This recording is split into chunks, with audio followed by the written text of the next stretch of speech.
Welcome to Mindful School Marketing, your go-to podcast for personal and professional growth. We're school marketers, business owners, and moms passionate about connecting other school professionals with tools and strategies for success. We love solving problems, exploring new ideas, and thinking outside the box. Let's transform your school and life starting right now. Transform your school's admissions and marketing with Inquiry Tracker, the ultimate solution for managing inquiries seamlessly. Discover how you can make your admissions process more efficient and effective with this leading solution. Hi, welcome back to the Mindful School Marketing Podcast. I'm Tara Clays, and today we are resharing a conversation from January 11th, 2023 with Jesse Meadows. This is one you'll definitely want to hear. We explored how data can drive your school's marketing decisions. This was a great episode. Jesse talked about how schools often neglect the top of the enrollment funnel, focusing primarily on conversions like applications and registrations while overlooking the critical brand awareness stage that establishes long-term recognition and trust with prospective families. It was so helpful to learn that as digital marketing trends evolve, schools must prioritize collecting first-party data and fostering collaboration between admissions and communications teams to effectively nurture leads and adapt to upcoming privacy regulations and market changes. If you're looking to turn numbers into actionable insights, this episode is for you. Welcome to Mindful School Marketing. I'm Tara Clays. And I'm Aubrey Bursch. Today, we're joined by Jesse Meadow. Jesse Meadow is co-founder and managing director of Schoolcraft Digital. Since 2020, he has been helping schools reach their prospective parents using long-term, multi-channel digital marketing strategies and tactics. Welcome, Jesse. Hey there, welcome. Thank you so much for having me. We're so glad to meet you and have you on the show today. Can you tell us a little bit more about yourself? Yeah, absolutely. Thank you again. I'm very excited to be here as well and talk with the two of you. You know, myself, where do I start? Father of two wonderful daughters that keep me entertained all day long. My lovely wife from New Jersey. We reside down here in Florida, so we kind of live a little bit of the vacation life all year round. But yeah, no, I went to private school, boarding school when I was younger, middle school and in high school. It was a big part of my life, and hence kind of where my passions were. I went back as an alumni, actually worked at the school for a long time, did some other things, traveled internationally, represented, and got to meet a lot of other school professionals as well, and really just started to get my feet wet. And here I am years later, still in the industry, still doing what I love to do, and creatively finding ways to basically, promote the, the values and the offerings that, private school education can do, not just academically, but really, from my own experience, character and emotionally. I really believe in a lot of what they do. So it's very fun. And now we do digital marketing.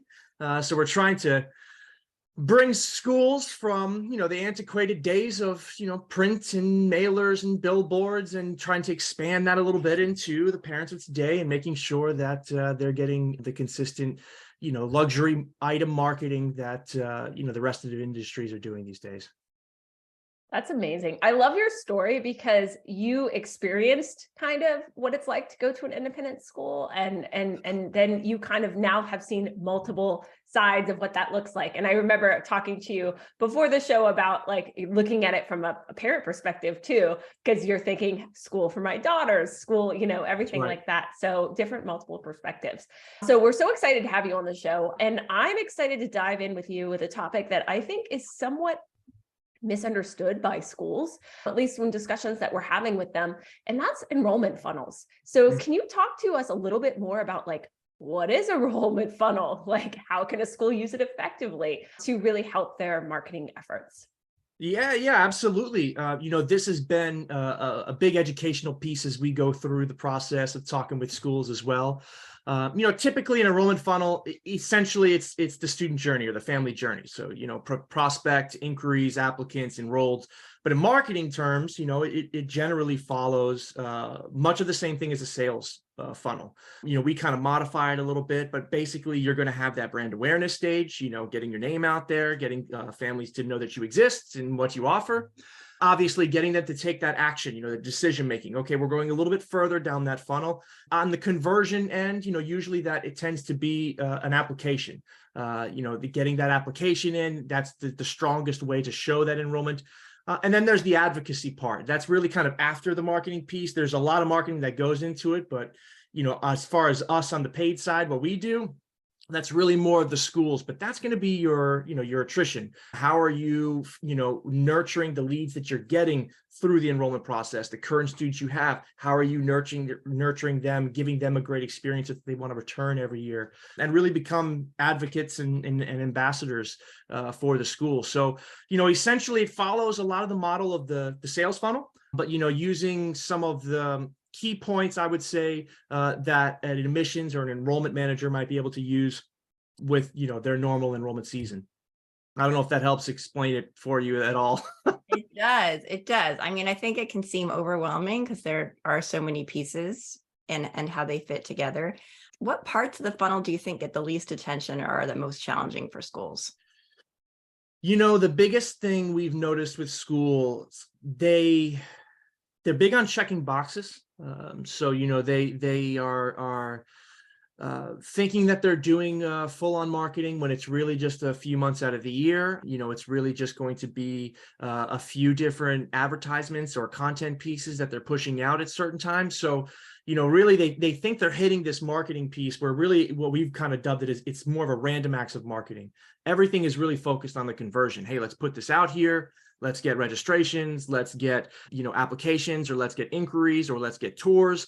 And that's really it. So, I think for schools, they miss a lot of the top of the funnel because it doesn't have a lot of action to it. It's really more about brand awareness. You're not really looking for conversions at this point. So that top of the funnel, I think, is kind of non-existent for many schools. It's really action and conversion. And then in, the engagement part that we like to use, or the advocacy part at the end, I think schools are aware of it. And I think that they do their balancing acts as best they can on how to, get good retention and keep those families engaged.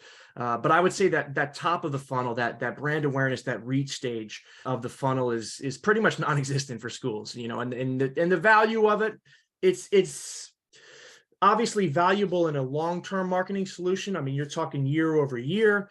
You want to have your name out there. You want to build that brand recognition. But on the school's end, everyone's tight with budget, tight with bandwidth. You're talking extra effort, extra money going into something that the ROI is not so directly linked, and it's such a long-term part of the funnel that maybe it's not the biggest initiative that schools will have when they set out their marketing plans.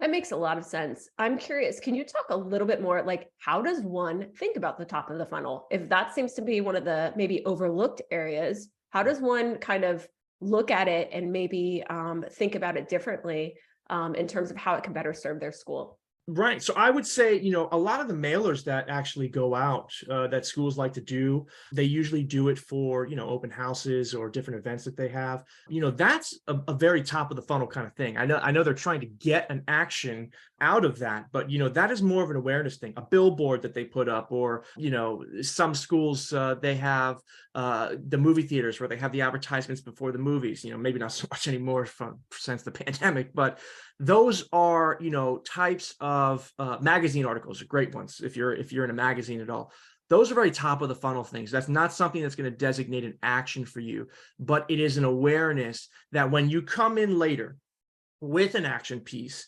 that awareness is there, that research is there. And, another thing I would like to say that's very important on the top of the funnel, the generation of parents today are digital natives. The ghost applicants that everyone has seen is only going to rise. They are doing their research before they get to you. By the time parents like myself or anyone else, they're going to be checking you out. They're going to be redoing their own research.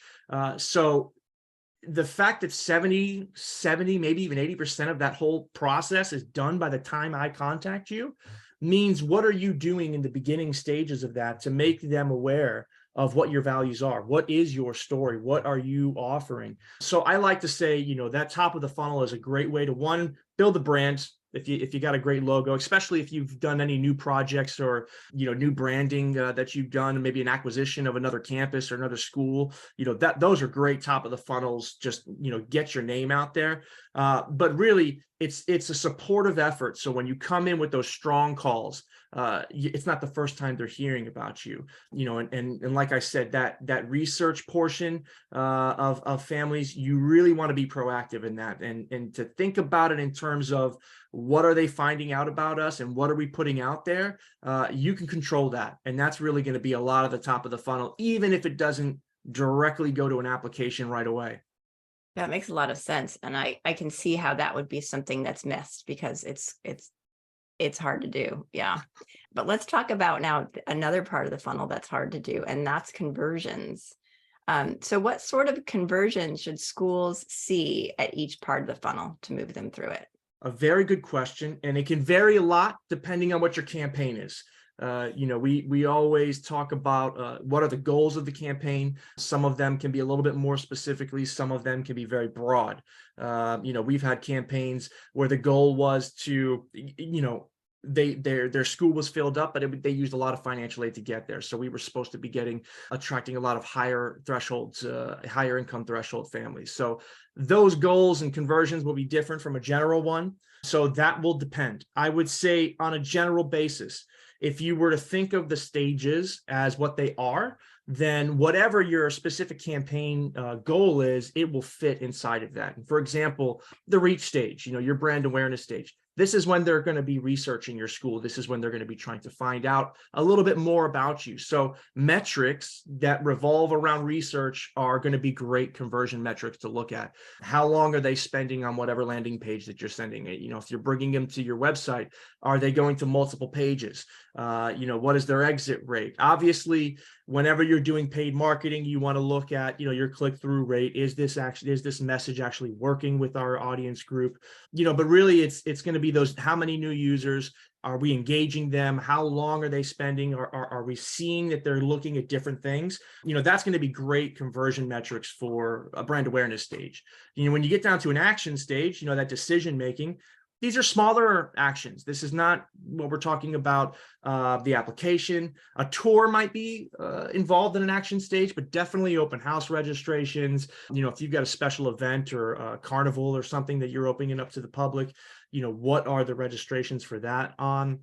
If it's simply just to fill out an inquiry form or to get some information, download the digital brochure, those are all tiny little actions that require the family to give some sort of feedback, usually first-party data like an email address and name. But those are going to be very key metrics. How many conversions did we have on those small little actions that we took there? I would say sometimes with this stage, bounce rate is going to be huge for the action stage, because bounce rate is really going to be, they went to whatever page we're driving them to and they took an action, or they didn't take an action. And the whole point of this stage is for them to take an action. So bounce rate is going to be a key component that's going to be added into this decision-making stage, keeping an eye on that. If that starts to get a little bit higher, you may want to look at the design layouts. Is your call to action clear enough? Is it easy enough to find? So things like that. I wouldn't say time on page is going to be the hugest thing like it is in brand awareness, because you're asking them to do a direct thing. And if you've done your job well, you've taken them exactly where they need to go. So it shouldn't be too time consuming to do. And then when we get to conversions, obviously this will be defined as whatever your goal is going to be, whether that's an application, a specific type of application, which type of family. And so, tracking those goals along the way, how many did that happen? And then obviously when you get to this stage of the funnel, what kind of cost did it take to get here? How many did we get? Now you can do your cost per leads. You can really get into a lot of the ROI during this stage. Your engagement, like I said, for us, it's really more on the school, but the school themselves, they can look at their retention pieces. What is our attrition every year? Are we taking some intentional actions? And then what were the results of those actions that we've gotten from our current families? This could be in a lot of variety of forms. Parent surveys could be great ones as well to get some feedback and get some metrics to use in that engagement stage. But really, it's all about the advocacy. You're trying to build the advocacy. You're trying to get students to re-enroll year in and year out until they graduate, come back as alumni like myself, become big donors, the whole full year cycle. So a lot of those metrics are really going to be geared towards engagement and retention on that end piece side. If you want wanted to get specific and maybe a little bit smaller picture, you could definitely use an engagement metric of, a lead comes to the admissions officer, to the enrollment manager, how many of those qualified leads or maybe even accepted students ended up converting into enrolled students and filled out, all the matriculation paperwork and everything, because that could tell you a little bit about your process from lead nurturing. I get the lead to, the admissions office. Maybe there's some hiccups or some process steps that we need to fix and work on for families to really take the big step into enrollment, the final end goal there. Yeah, I had kind of two things I wanted to ask you about, but I'm going to start with Google Analytics, because all the things that you're talking about, I would hope that most admissions people who are working on digital marketing are looking at their Google Analytics. So I just want to make a reference point for people that this information, these metrics and data that you're referring to, in case they're not aware of it, that's information that comes from Google Analytics and Google Ads, right? That's right. Am I correct? Okay. That's right. And Google Ads, obviously, because they're synced with Google Analytics, will be a lot more detailed than what you might get with like your Facebook ads or anything of that sort. But the Google Analytics side of things does track anything that's on the website. So even if you're doing separate ad hoc campaigns on different platforms, all of that detail will still be getting built up and the data getting sent to you via Google Analytics. So if you go in there, you can look at behaviors, you can look on the acquisition side, and that will really kind of give you a breakdown of what you're trying to look for. And like I said, when you're looking at things, especially at the brand awareness stage, what are metrics that you would think someone that's researching you, what are those kind of metrics, time on page and things like that? All of that is in Google Analytics. Furthermore, if you really get good with it, YouTube, it's very simple to do. It seems very difficult to conceptualize, but if you actually just take maybe an hour or two, you can really take a few short videos and figure out how to set up your Google Analytics goals. And, really on that back end piece, you can say, hey, my goals for this month, because we're doing a brand awareness stage, are going to be at least 2 pages per visitor, or this, new visitors to the site. And you could have all of these goals just accumulating in the background, which might make, definitely would make, the analyzing the data that much easier. Yeah, I love working with goals in Google Analytics. It's kind of almost like a hidden treasure there. Mm-hmm. I want to also kind of dive in a little bit to the other part that you mentioned. You talked about lead nurturing, and we've talked to a lot of guests about that relationship building and how that can often fall off for schools because they're not managing. Once the leads come in, they're not managing those. Do you consider that part of the funnel? I would, and I would put that more on the engagement side. I don't really necessarily think that there's any brand awareness that's going on with that. And obviously, it might get thrown into the action, if you're trying to get them to take an action. For example, if they filled out an inquiry form and you're trying to get them to come on campus for a tour, that could fall into, the action stage for sure. But generally speaking, that lead nurturing, what are the processes? What sort of automations do you have to try to engage them and try to get them to complete the process? For us, that really kind of falls into an advocacy part, because if you can make that family journey from first touch point, brand awareness, it's easy to find information. It's easy to research about you. Okay, now I want to contact the school. They get in touch with you. And then from that point on, you've been in contact, you've given them easy instructions. They've got a nice, clear path to enrollment. You take that one step further into now you've given them a nice, smooth, clear path towards registration day, making sure they have all the information they need for the start of school, which is a very nerve-wracking time, especially if they're not familiar with private schools. Like, many families over the pandemic had made that switch from public to private would be. That's all part of that advocacy. That's really building what they're going to be able to think about the school, how they're going to think about coming back the following year. I mean, it really does start with that first touch point. And, for sure, you can make things up on the back end, after they enroll. There's a lot more people involved on campus with that experience than in just the admissions part. But that admissions part, once they get that lead, it's crucial. The impression that you're giving them, the perception that they're getting about how you operate as a school. I really appreciate you explaining all that, because it can be a little overwhelming for people to understand all the different, things to think about. And that kind of spurred my next question, which is, so we have a lot of people who are small shops or one-person shops, like looking at all of this, like, where do they begin? I mean, you mentioned YouTube and you mentioned some other tools, but how can they like start tracking, or what tools could they use to supplement the fact that maybe they don't have a larger team? Yeah, I would say, starting with the funnel process, if you don't have one built already, I would say that it's starting larger and more broad is is the best way to go about it. Instead of getting into specific niche areas of enrollments, maybe jump to enrollment overall. Okay, we need to have this campaign message that's going to go out. Here's our theme for the year, or slogan, or catchphrase, and maybe multiple years. But this is who we are. Who are we talking to, defining their audience, obviously. And then from there, you can plan out, okay, what is the content that we're going to push out at each one of these stages?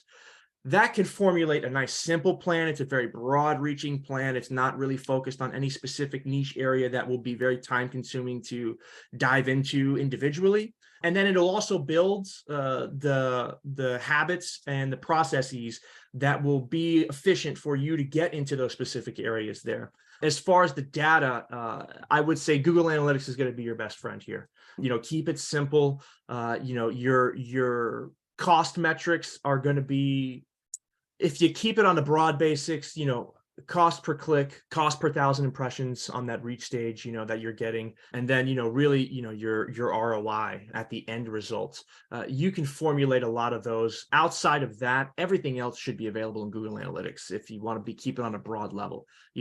Who's coming? Okay, we were starting to target this area. Where are these people coming from? Google Analytics has geography on there, so you can take a look on the map of where they're coming from. You can definitely take a look at how long they're staying on pages, how many new users. When you get into the later stages, how many returning users, and it's literally just a click of a button on your Google Analytics. So I would say if you can get familiar with Google Analytics first and build out a very broad annual plan, that's really the only way you're going to be able to start really setting up the stages of the funnel. Because if you're only thinking about a certain time of the year, you're not going to be able to do a whole funnel in 3 months. It's going to take a little bit longer than that for families to kind of move through the cycle. So I would say keep it broad, work your way down to more specifics as you get more comfortable, and really familiarize yourself with Google Analytics. That'll help you out a lot. Yeah, thank you for that. And it's always good. I mean, a lot of times I think we're just in general, people are hesitant to try new things and to fail. And I think this is a good time. Google Analytics can seem very intimidating, but you know what? Just try it and ask questions. And yeah, you're not going to get it right probably the first time, but that's okay, because that's part of learning. And that's part of, frankly, marketing is a lot of that. So I appreciate you giving them some tools and suggestions. Now I'd like to switch gears and ask you, 2023 is right around the corner. What sort of trends or things do you think are on the horizon for 2023 and beyond? Man, in digital marketing, it is it changes every week. I feel like I have to do some more research every week because Facebook or Google changes something. I think that this next year coming up, I think the importance that schools really should understand is first party data is going to be coming pretty much next year. It's already starting with a lot of platforms, Apple, Facebook, they're already starting to have a lot of regulation. The data, personal data is a very hot issue. You can see the regulation that's going on in Europe. So, these things are trickling down, and it's really finding their way into our market as well. So when you're talking about getting out in front of families and being able to have data that you can use and work on, it's really going to be the first party data.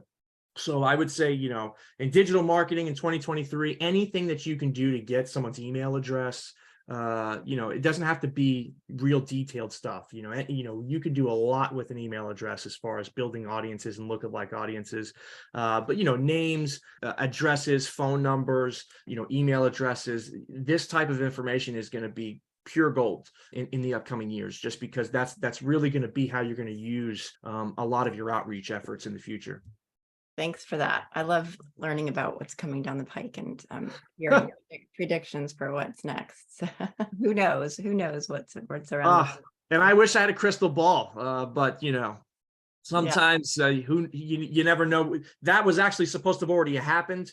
Google's pushed it back a year, so we'll see how it goes. But digital marketing, it keeps you on your toes all the time. And I will say this on a personal level, like a organizational level. One thing that I have noticed that I feel is happening with schools, from the conferences and the people I've talked to, there seems to be a very big understanding now of the importance of digital marketing, and even more than that, on a broader scale, the importance of the admissions department and communications department talking together. That seems to be, I can't even tell you how many conversations where I've been like, this is great. We even went to the conference, Enrollment Management Association, EMA conference recently, and they had communications people there. The admissions team brought them, so that they can understand, hey, this is what we're seeing. These are the trends. These are where we need to be, so that communication and that marriage between the two really comes together. And I feel that organizationally, that seems to be a great trend, and I hope it keeps going. And I will be a proponent of that any way I can. Yeah, for sure. Well, I wanted to move on to a question about mindfulness, because we always ask our guests about mindfulness. It's something that we pay a lot of attention to, and that applies to all aspects of life, depending on how you define it. So can you share about how you define mindfulness and how you might apply it to working with digital marketing? Yeah, I mean, mindfulness, you can't really see it here. I got a little corner, my little cubby corner over here. That's my mindfulness corner right there. I've got all my, my little incense and everything. I go over, my reading nook is over there with my big library. So, for me, it's really about awareness, keeping perspective. It's very difficult to do. And, what I've learned really working in schools, when that was probably the first job where I had to wear, like 10 hats at the same time. It was fine so much when I was the 9-to-5er, and then I jumped over to, residential life, where we had the boarding population, and it just never stopped. So making sure that you're, and now where I am now, trying to run the digital marketing agency, it's very difficult to keep mindfulness on the forefront. For me, I literally schedule blocks for reflection. You might not need to go that far, but I feel that reflection is huge, and that could be, I do that in my personal life, but I also do it professionally in my work life. Hey, what did we do here? What did we want? What ended up happening?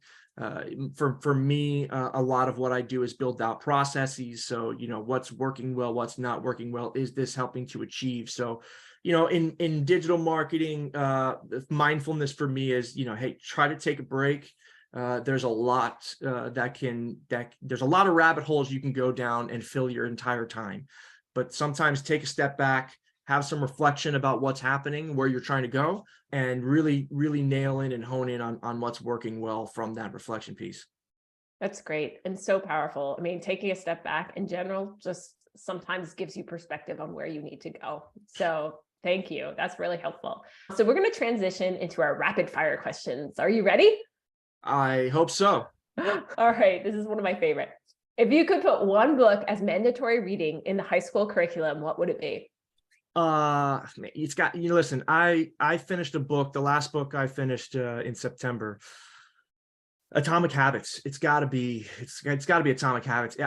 It blew my mind. It's changed ever since September. My whole life has been different from this book, and it's for a curriculum piece. If you can build something around it, if you can get kids, if I had those habits and tactics and mindset at that point, the sky's the limit for what I was able to achieve, from that age. So I would say Atomic Habits is, I think it's James Clear.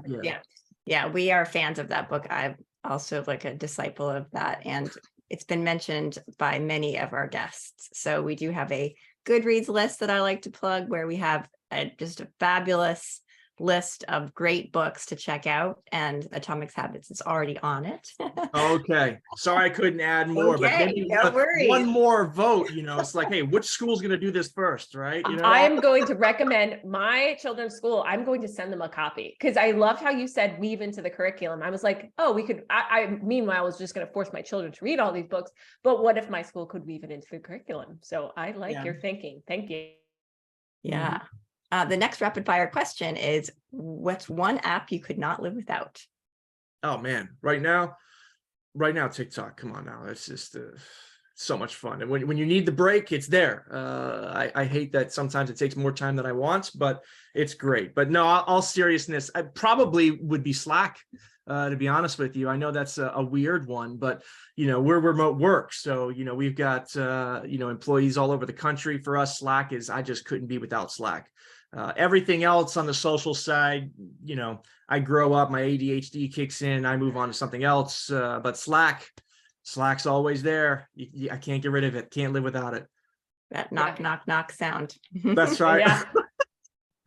Yeah. We use Slack too, and I love it. And I'm surprised more schools don't use it because school teams could really benefit instead of sending each other emails all the time. So yeah, thanks for that. Now you already mentioned Atomic Habits, but what are you reading right now? Oh man, I'm reading Never Split the Difference.